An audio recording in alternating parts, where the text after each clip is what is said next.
El idioma de los primeros indoarios fue una forma arcaica del sánscrito, llamada védico, en alusión a sus libros sagrados, los Vedas. El sánscrito pertenece a la gran familia indoeuropea, integrada por casi todos los idiomas europeos y por la mayoría de los de Irán y de la India, obviamente.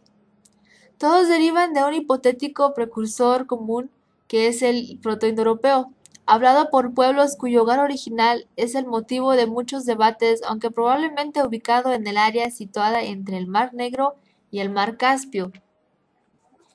De ahí habría iniciado un éxodo paulatino en diversas direcciones. Uno de esos grupos migratorios, los indoiranios, abordaron la meseta iraní por el norte, para dividirse más tarde en dos. Los iranios esparcieron por Irán y los indoarios entrando a la India por el noreste. Ambos pueblos produjeron una rica literatura religiosa, transmitida oralmente durante muchas generaciones, recopilada en Avestas de los primeros y los Vedas de los segundos. El sánscrito arcaico o védico del segundo milenio y comienzos del primero le sucede el sánscrito posvédico o clásico, ambas pertenecientes a la rama índica antigua, cuyas reglas fijó definitivamente la concisa y magistral gramática de Panini en el siglo IV a.C. El sánscrito se convirtió entonces en una lengua muerta, como el latín, con funciones exclusivamente religiosas y literarias. Como vehículo de comunicación cotidiana, había sido ya reemplazado por los prácritos del Índico Medio. Mientras que el sánscrito significaba refinado o perfecto, prácrito significaba natural o vulgar. Estos términos señalan una dicotomía acentuada entre el lenguaje litúrgico y literario, y el habla popular se constreñía por barreras dogmáticas o estéticas. Los prácritos eran en efecto un conjunto de lenguas en rápida mutación, progenitoras de la mayoría de los idiomas modernos de la India. Hacia fines del primer milenio de nuestra era, fueron suplantados por los numerosos dialectos regionales premodernos, ancestros directos de lenguas tales como hindi, bengalí, marathi, guyarí, oriya, entre otros. Aparte de estas tres familias lingüísticas, austroasiática, dravídica y la indoeuropea, la tibeto-birmana ocupa una posición periférica prevaleciendo en los extremos norte y este del subcontinente, debido a la influencia de países limítrofes. El vigor del pueblo y la cultura tibetanos permea las lenguas de los Himalayas, principalmente en Bután y el norte de Nepal, mientras que una variedad de lenguas, aún poco estudiadas, emparentadas en su mayoría con el birmano, se distribuyen por el noreste de la India y áreas aisladas de Bangladesh.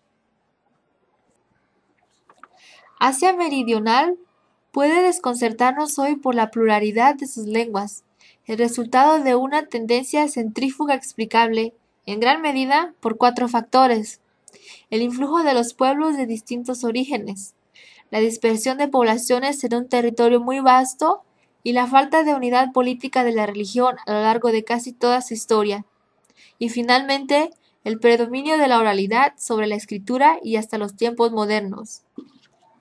Hoy en día, la Constitución de la India ha estipulado el uso del hindi y el inglés como los dos idiomas de comunicación oficial para el gobierno nacional, ya que la India tiene al menos 30 idiomas y miles de dialectos. Adicionalmente, clasifica 22 idiomas que pueden ser oficialmente adaptados por diferentes estados para propósito administrativo y como medio de comunicación entre gobiernos estatales y nacionales, tales como el Dogri, Gujarati, Hindi, Marathi, Nepali, Oriva, Urdu, por mencionar algunos. Algunas poblaciones tribales se encuentran todavía en los bosques y colinas de la India. Estos están situados en el norte y este del país. Hablan una veintena de lenguas del grupo Monda, familia austroasiática, prevalente en algunas áreas de China meridional y del sudeste de Asia. Existen también algunas lenguas completamente aisladas, inclasificables y dispersas en el vasto territorio de la India.